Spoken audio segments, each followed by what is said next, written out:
Shalom. We'd like to give all praises and all honors to Yahweh, by Hashem, Yahweh Shai, by Hashem, Rakakadash. A double honor to the apostles and elders of the great millstone that taught us this truth. Peace and salutations to the hopeful elects. Shalom. Welcome, Akims and Akwims. Welcome to today's lesson. Today's lesson is a short lesson. Today's lesson is on Jeremiah chapter 51, verse 16. Yeah, I know we've been in Jeremiah chapter 51 for the last couple of videos. Sometimes, there's always so much in the word, in every chapter and every verse. There's so many precepts, all up and down, around, about, and through. So we want to, uh, hey, feed the sheep. So, are we in a hurry to feed the sheep? Well, to an extent, yeah. We in a hurry, but at the same time, we want to make sure that we are careful and thorough, okay, with the understanding of the Lord, because we're having a relationship with the Lord as we study with the Lord. Okay, 2 Timothy chapter 2, verse 15. As we study to show ourselves approved to who? Yahweh. Okay, so that way, as workmen, we need not be ashamed, because we are proving ourselves to Yahweh. For 2 Peter chapter 1, verse 10, we're doing our due diligence. Okay, so this is Jeremiah chapter 51, verse 16, KJV. We're just gonna go straight off into it. This is concerning the voice of the Lord. When he uttered his voice, there is a multitude of waters in the heavens. It's the great power of the Lord. His voice, when he speaks, it's a great multitude of waters that's flowing. Remember, it is said that when the Lord speaketh, it's like a great multitudes of waters, the voices of many waters, because that's what his voice is like. It's like the rolling of thunder, you see, like rolling thunder across the sky. Okay. There is a multitude of waters in the heavens, and he causes the vapors to ascend from the ends of the earth in the clouds, you see, to ascend from the ends of the earth. Only the voice of the Lord can do such a thing, you see, with such great power and magnitude. You see, he maketh lightnings with rain. Okay, lightnings with rain. Let me move this right over here. Lightnings with rain, and bringeth forth the wind out of his treasures. You see, everything that is, everything that shall be, is under the power and the authority of Yahweh B'Shem Yahushua. When he speaks, all is under the authority of the Lord. I do believe that's Hebrews chapter 6, verse 1, when the Lord had gathered all the angels together. Satan too. Everybody was gathered together. And Yahweh made it clear to everyone, to all the angels and everybody in the kingdom of heaven, to obey and worship Yahweh. You see? You see, for he is the Lord. He is the first fruit of man and all that is. You see? You see. Verse 16 again, but this is the NLT. When he speaketh in the thunder of the Lord, the Lord's voice. It's like thunder. The heavens are filled with water. You see, the waters of the Lord. The voice of the Lord is like great multitudes of waters. You see, like many peoples. The waters. You see, he causes the clouds to rise over the earth. You see the clouds to rise over the earth. He sendeth the lightning with rain, and releases the wind from his storehouse.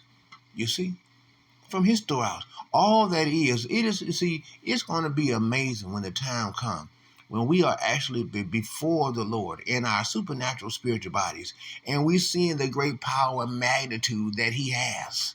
We're going to have some power too at that time because he's going to give us some. We're going to be back in our supernatural spiritual bodies. But seeing the great power of the Lord, remember, they called him Elijah. Okay? And so, great demon-like powers, you see. Yahweh has given him much power. There's much power and authority in the Lord. You see. You see. Much power. You see.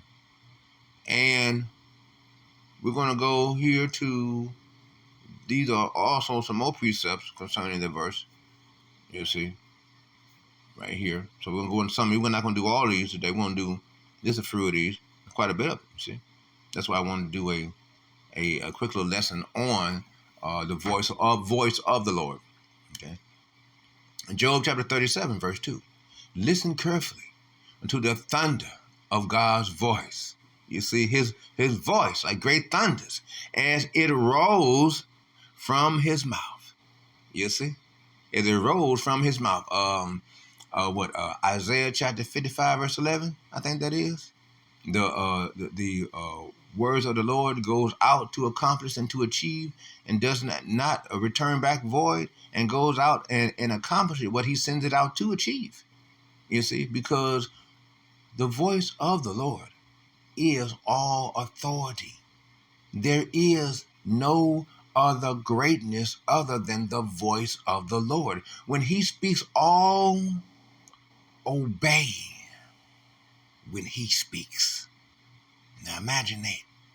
Imagine it when the time comes when we're in the heavens, when Yahweh has crowned us, you see, and we got our kingdom inside of the kingdom of Yahweh, you see, in the kingdom of heaven, in Yahweh.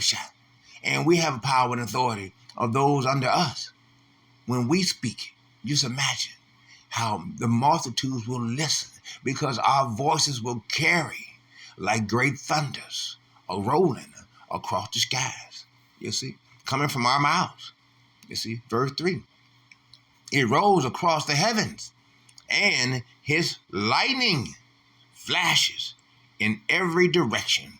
You see, by the utterings of the voice of Yahweh, B'Shem Yahushua. Such greatness is that of the Lord. You see, in every direction. Verse 4. Then comes the roaring of the thunder. You see, the roaring like a great lion. You see, like a great lion, the roaring of the thunders.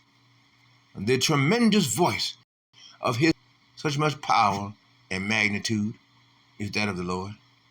You see, when he speaks, he does not restrain it. When he speaks, you see, why should the Lord restrain his voice when he talk?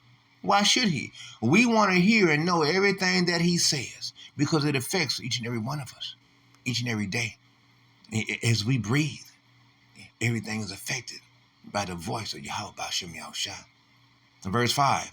God's voice is glorious in the heavens. You see? It's glorious in the heavens. In the thunder, you see. We can't even imagine the greatness of his power. Remember, because Yahweh, his thinking is far greater than ours, because he was never created. He always been. He created us. You see, it is unimaginable and unfathomable for us to even wrestle within our head the great powers of the Lord. It says his eyes is 1,000 times greater than the sun.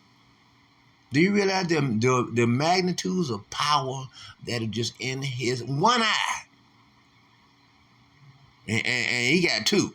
And his omni vision, where he sees everything all at once. You see.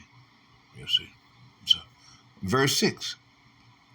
He directs the show to fall on the earth, the snow. I mean, not show, the snow to fall on the earth. And remember, well, y'all know these things is all concerning the nature of the Lord. He's the one that makes the rain fall, the snow fall, everything. Everything that is. It is the Lord. It is the Almighty Father Yahweh. Remember, 2nd Ezra chapter 6, before he created anything, he first sat back and considered